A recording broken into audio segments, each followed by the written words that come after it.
चंदनपुर नाम का एक गांव था। वहां पास एक मीरा नाम की लड़की रहा करती थी। एक दिन वह अपने भाई के पास बैठी थी और मम्मी पापा भी हो गया काम से, कुछ बाहर गए थे। अचानक से इतना बारिश आया कि 3 दिन के अंदर उनके गांव में बाढ़ आ चुकी थी। फिर बाढ़ आ गई, अब तो घर डूब गए। अब मीरा और मीरा के मम्मी पापा परेशान हो गए थे। अब घर से तो बाहर निकलना ही था, जाएं तो जाएं कहाँ। मीरा ने अपने कृष्ण को, लड्डू गोपाल को अपने हाथों में जोर से पकड़ लिया और बोली कि मैं जहाँ भी जाऊंगी मेरे कृष्ण जाएंगे। और इस तरह से वो घर से निकल गए। वहीं उनको एक मंदिर दिखा, थोड़ा ऊपर था मंदिर, जिसकी वजह से मंदिर डूबा नहीं था। मीरा और मीरा के मम्मी पापा मंदिर पे कुछ दिन के लिए रहने लगे।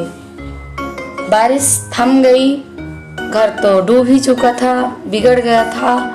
अब क्या करें। इधर मीरा के पापा कुछ कमाने की कोशिश किए और धीरे धीरे हो गया वापस। उन्होंने घर बनवा लिया और अच्छे से अपना बिजनेस स्टार्ट कर दिया। धीरे धीरे उनका सब कुछ पहले जैसा हो गया। यहाँ मीरा बड़ी हो गई। मीरा की अब शादी भी हो गई। उसका पति जो था अच्छा था, लेकिन भगवान के ऊपर विश्वास नहीं रखता था और उसके भगवान को हमेशा गलत अपशब्द बोलता रहता था। एक दिन मीरा कुछ काम से बाहर गई तो उसके पति ने भगवान को पटक दिया।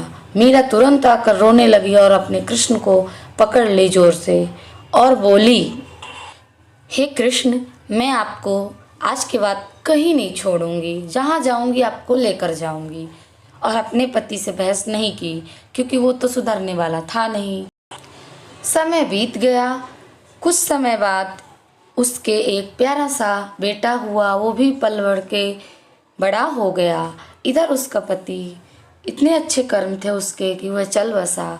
और एक बात, अब मीरा अपने कृष्ण में, अपने भगवान में इतना डूब गई थी उनकी भक्ति में कि एक दिन कृष्ण भगवान को उसे लगा कि बुखार आ गई और वह अपने बेटे से बोली, जा बेटा डॉक्टर को बुला के ला, कान्हा जी को बुखार है।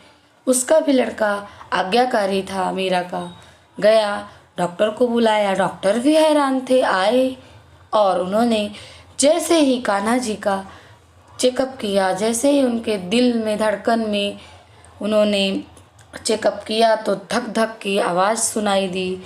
तो डॉक्टर भी हैरान हो गए। एक बार नहीं, 2 बार 3 बार चेकअप किया। जैसे ही डॉक्टर को धड़कन की आवाज़ सुनाई दी तो वह मीरा से हाथ जोड़ लिया और बोले, आपके कान्हा जी एकदम ठीक हैं और मैं कान्हा जी को प्रणाम करता हूँ और मैं कोई पैसा नहीं लूँगा, मैं इधर से जा रहा हूँ। और डॉक्टर भी हैरान हो गए कि शायद उनकी श्रद्धा और भक्ति को देखकर, कि श्रद्धा और भक्ति से मूर्ति में भी जान आ गई और आज के बाद से मैं भी पूजा करूँगा, यह डॉक्टर का कहना था। इधर मीरा बहुत खुश हो गई कि मेरे कान्हा जी एकदम ठीक है और अपने लाइफ में खुश रहने लगी।